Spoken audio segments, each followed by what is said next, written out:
The PS Vita has a very active modding community and has been getting some very cool ports every single year. I showed off some of these in a past video, but today I want to quickly run through a bunch of other ones on the PS Vita that you may have not heard of. Starting off with Mario Kart Vita. I don't think anybody expected Mario Kart to be on the PlayStation Vita, but thanks to Ouija developer, he was able to build the game from the ground up using assets from previous Mario Kart titles. Overall, it's a very solid port and it's a great one for people who want a portable kart racer on the PS Vita. Now, one thing to note with this port is that it doesn't have a drift mechanic, which can be a little strange, but regardless, everything else still works and it plays great, so if you're wanting to play Mario Kart on the PS Vita, consider checking this one out. And next up is Sonic Mania. This one was created by Rubber Ducky, who did an excellent job at bringing this title to the PlayStation Vita. Most of the games here run at a solid 60 frames per second, and they include all the content you'd expect from a Sonic Mania title. Now, there is one downside with this port, and that's the special stages, which aren't fully optimized yet, meaning they're playable but at a very low FPS.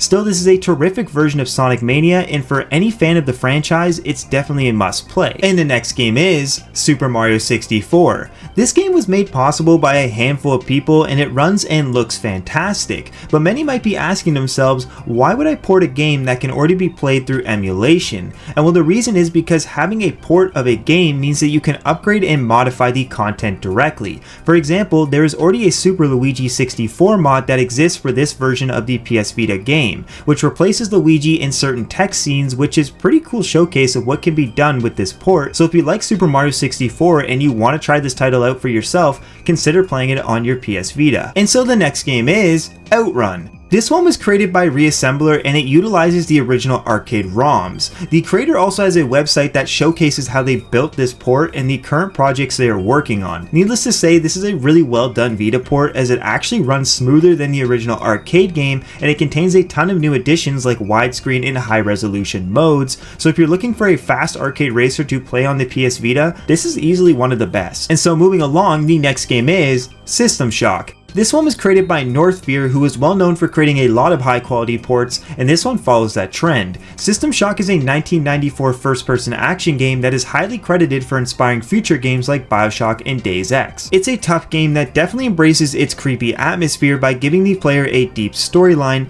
which may not be for everyone, but it's still going to be enjoyable for some. Also, this PS Vita port includes original computer mouse controls along with front and rear touchpad capability, so if you've ever wanted to see where it all started, System Shock on the Vita is a great way to do that. And so coming in next we have Doom 64. This port was inevitable as it seems anything with a screen nowadays has a port of Doom on it, but luckily the PS Vita port of Doom 64 is a very solid way to play the original game. It's honestly very impressive how well the developer was able to make an N64 game run on the PS Vita. Now granted, there are a few small hiccups such as simultaneous sounds hindering the frame rate and sometimes out of sync music, but still it's a great way to play Doom 64 on the go, and it contains plenty of modding capability for future improvement, so if you want to try out the N64 version of Doom, consider getting this one. And the next game is another Metroid 2 Remastered. This one originally released in 2016 to celebrate the 30th anniversary of Metroid. It included new music, graphics, areas, and bosses. The game was so popular that it ended up being nominated for the 2016 Game Awards, but shortly after was removed and the creators started receiving DMCA notices from Nintendo, essentially removing the game from the public eye.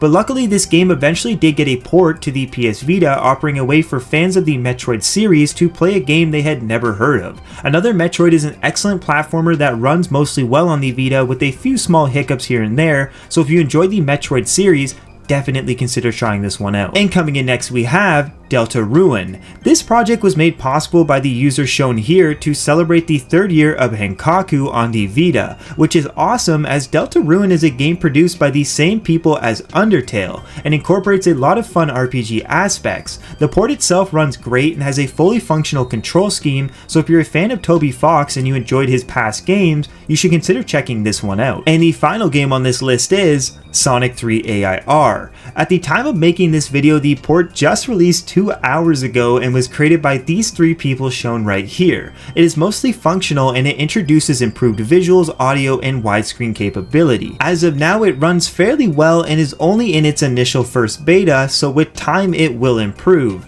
I put this one on the list as anyone who enjoys Sonic will probably like this port quite a bit, so if you're looking to try an early version of Sonic 3 A.I.R, definitely check it out. And so that's the end of this video. I'm fairly certain that 6 months from now there's going to be a bunch of new ports on the Vita which I will definitely be discussing, and as of now I'm still trying to get through my backlog of first party PS Vita games, but down the road I do plan on trying out some of the new homebrew titles and making videos on those. Anyways, I just want to say thank you for watching this video to the end. I appreciate you a lot. Please subscribe if you like my content, and I'll see you later. Bye.